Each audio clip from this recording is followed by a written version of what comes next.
Hai semua, selamat datang di channel Baca Saham. Pada video ini, kita akan membahas satu saham growth stock yang bagi dividen 8% dan labanya naik lebih dari 100%.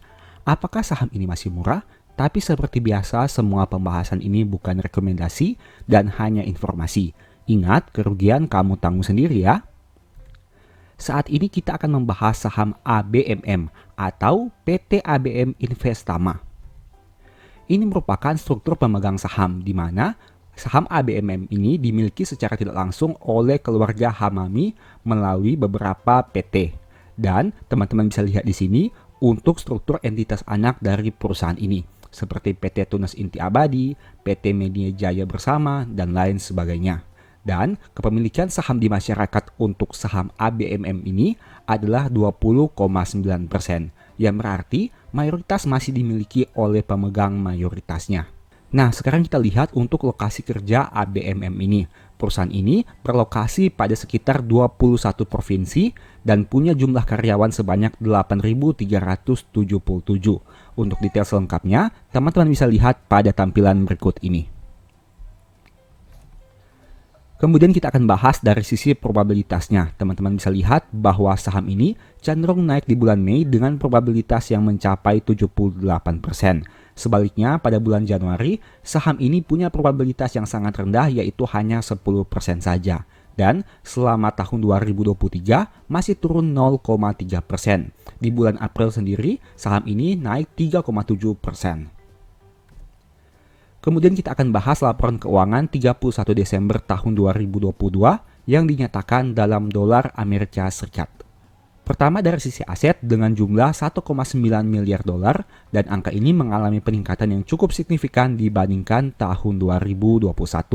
Mayoritas aset perusahaan berasal dari aset tetap sebanyak 567 juta dolar dan ada juga investasi pada entitas asosiasi sebanyak 480 juta dolar yang mengalami lonjakan dibandingkan tahun sebelumnya. Untuk saldo kasnya sendiri berjumlah 221 juta dolar.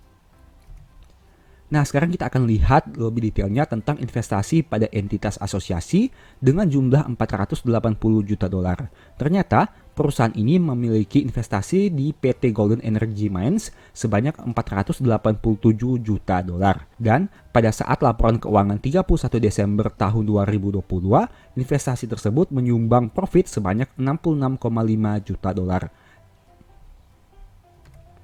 Kemudian kita bahas dari aspek liabilitasnya dengan jumlah 1,3 miliar dolar. Dan angka ini juga mengalami peningkatan yang signifikan dibanding tahun sebelumnya. Mayoritas berasal dari hutang bank jangka panjang sebanyak 516 juta dolar. Untuk liabilitas jangka pendeknya berjumlah 616 juta dolar yang didominasi oleh hutang usaha baik itu pihak ketiga maupun pihak berelasi. Ada juga beban akrual dan hutang bank jangka panjang. Sekarang kita lihat untuk rincian hutang bank jangka panjang. Teman-teman bisa lihat di sini bahwa mayoritas berasal dari mata uang dolar Amerika Serikat di Bank Mandiri, Bank BNI, dan lain sebagainya. Dan teman-teman bisa lihat di sini bahwa dengan mayoritas hutang yang berasal dari dolar Amerika Serikat akan berdampak kepada kenaikan atau penurunan selisih kurs, sehingga hal itu harus teman-teman pertimbangkan. Apalagi jumlah hutang perusahaan mengalami peningkatan yang signifikan dari 123 juta dolar naik signifikan menjadi 636 juta dolar di tahun 2022. Berikutnya kita bahas dari aspek ekuitasnya dengan jumlah 617 juta dolar. Angka ini juga mengalami peningkatan yang signifikan.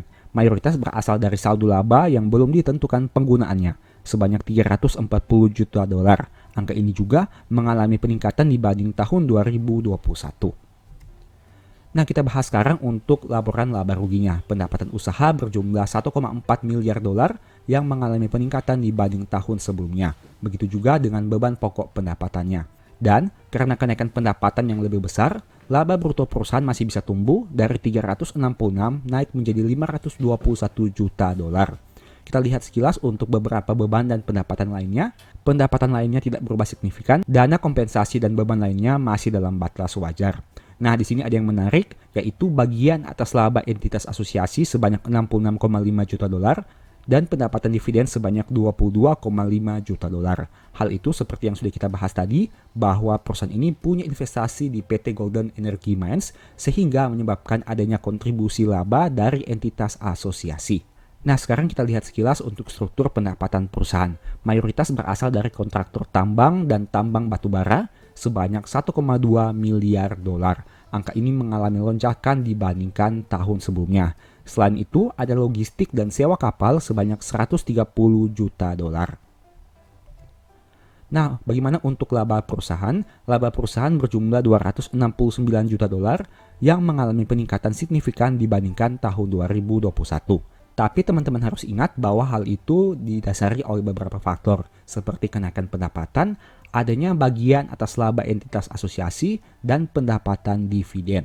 Kemudian kita bahas dari historical EPS-nya. EPS perusahaan bisa dikatakan sangat cemerlang di tahun 2022, di mana menjadi yang terbaik dalam 4 tahun terakhir.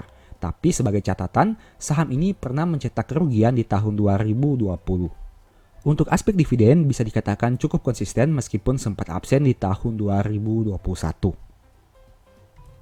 Dividen yield-nya sekitar 8,1%, per 2,1 dengan PBV 1,05 kali, yang berarti dengan modal 3.144, saham ini dijual sedikit lebih mahal dengan angka 3.290. NPM 18% dengan ROE 49%, angka yang bisa dikatakan sangat baik. Tapi ingat, perusahaan ini punya DER yang sangat tinggi dengan angka 248%. Nah, untuk kinerja harga saham dalam 5 tahun terakhir sudah naik 37%, sempat di 4.900 tapi sempat juga di 695. Kita bahas kilas untuk historical PBV-nya. Teman-teman bisa lihat bahwa saham ini punya rata-rata PBV 1,06 kali dalam 3 tahun terakhir. Dulunya sempat diperdagangkan di atas PBV 2 kali, tapi sempat juga turun hingga ke PBV di bawah 0,7 kali. Kesimpulannya, saat video ini dibuat, saham ini diperdagangkan pada PBV rata-ratanya. Demikianlah pembahasan singkat saham ABMM. Selalu ingat bahwa video ini bukan rekomendasi dan hanya edukasi. Segala risiko kerugian menjadi tanggung jawab kamu sendiri.